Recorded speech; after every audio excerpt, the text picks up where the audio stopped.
Boa tarde, somos alunos do quarto período de Eletrotécnica, Química 4, e vamos mostrar a condutividade elétrica de algumas substâncias utilizando um condutivímetro. O grupo é composto por mim, Alane Maria, Damile Joyce, Jairo da Silva, Joana Letícia, Júlio da Silva e Vitor Guilherme.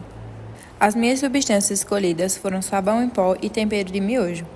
No tempero de miojo, a intensidade da luz é maior, pois na sua composição tem mais sódio.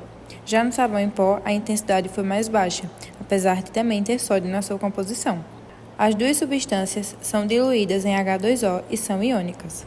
A substância responsável por a condutividade nas minhas substâncias escolhidas é o cloreto de sódio e a soda, que é o processo de eletrólise aquosa do NaCl. Isso acontece porque o sabão é constituído com carga negativa e, por isso, em solução, conduz eletricidade. A mesma coisa acontece com o tempero do miojo. A intensidade da luz no tempero de miojo é forte.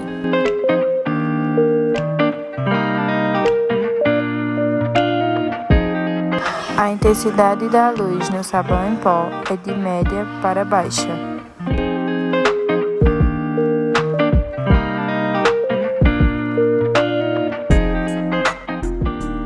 No primeiro copo, eu utilizei fermento em pó, diluído em água mineral, e no segundo, apenas soro fisiológico. Nós vamos notar que a intensidade da luz do LED vai ser mais forte no segundo copo, e o porquê disso eu vou explicar mais à frente.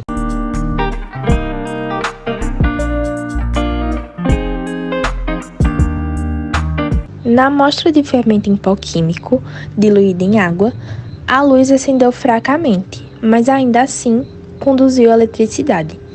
Isso ocorre porque no fermento estão presentes o bicarbonato de sódio, carbonato de cálcio e fosfato monocálcico, que são compostos iônicos. Isso porque eles apresentam pelo menos uma ligação iônica entre seus componentes. Só a água, por exemplo, não conduziria eletricidade, pois ela é um composto covalente.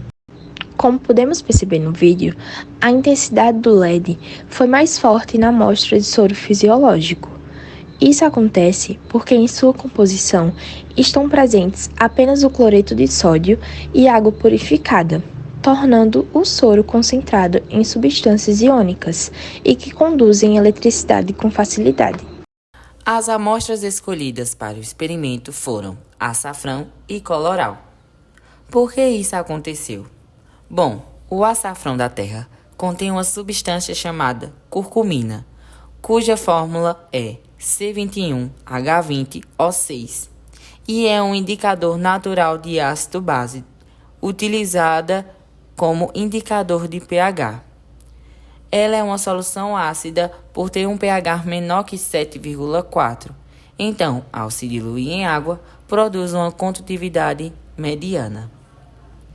Já o coloral apresenta uma substância chamada urucum e contém um componente chamado bichina, responsável pela cor vermelha, e sua fórmula molecular é C25H30O4.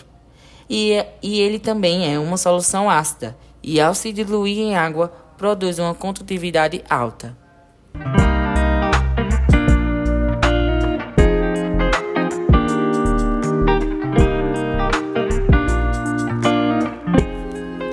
A intensidade do açafrão é mediana. Ele fez com que a LED acendesse fracamente. Já o coloral respondeu com intensidade alta, fazendo com que o LED acendesse mais forte.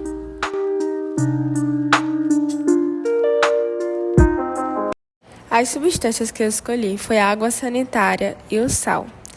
A intensidade da luz da água sanitária foi mais forte do que a do sal. Isso ocorre porque, no sal, o sódio Na tem um elétron em excesso e o cloro Cl tem uma forte afinidade por elétrons.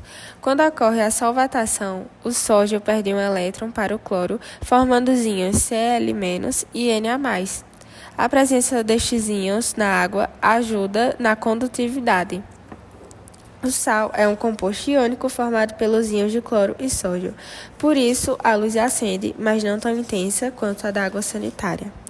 Já na água sanitária, o ácido clorídrico tem uma alta taxa de ionização e formação de muitos íons em solução, o que justifica a LED acender mais forte.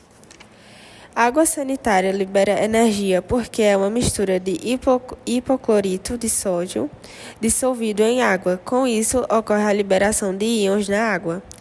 O hipoclorito de sódio é um sal, sendo, portanto, um composto iônico, obtido pela reação de cloro com solução de hidróxido de sódio. Como ele está dissolvido na água pura, ao formar a água sanitária, ocorre a liberação de íons metálicos. Esses íons são liberados e são capazes de produzir energia. A intensidade da luz no sal é mais baixa.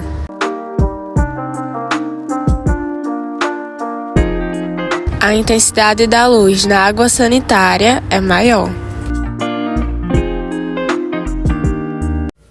As amostras que eu trouxe para vocês foram o café dissolvido em água e o vinagre. De início, podemos perceber que o café em meio aquoso produz uma luminosidade forte. Porém, o vinagre produz uma luminosidade mais forte. Isso acontece porque o ácido acético, conhecido como vinagre, tem um pH alto, produzindo muitos íons, promovendo a condutividade.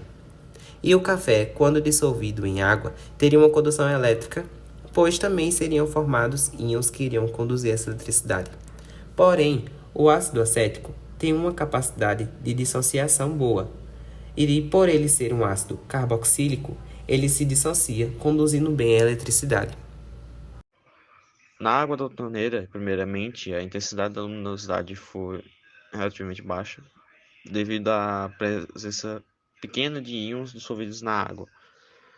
Esses íons, por mais menor quantidade, permitiram que a corrente elétrica fluísse livremente, que resultou na luminosidade do LED. Na água do filtro, a luminosidade foi inexistente. Isso ocorreu possivelmente porque a concentração era menor do que a da água da torneira, fazendo com que poucos íons estivessem distribuídos para permitir que a corrente elétrica fluísse eficientemente para resultar na luminosidade do LED. Portanto, basicamente, a diferença na intensidade de luminosidade entre as duas soluções está relacionada com a presença ou ausência de íons nas soluções.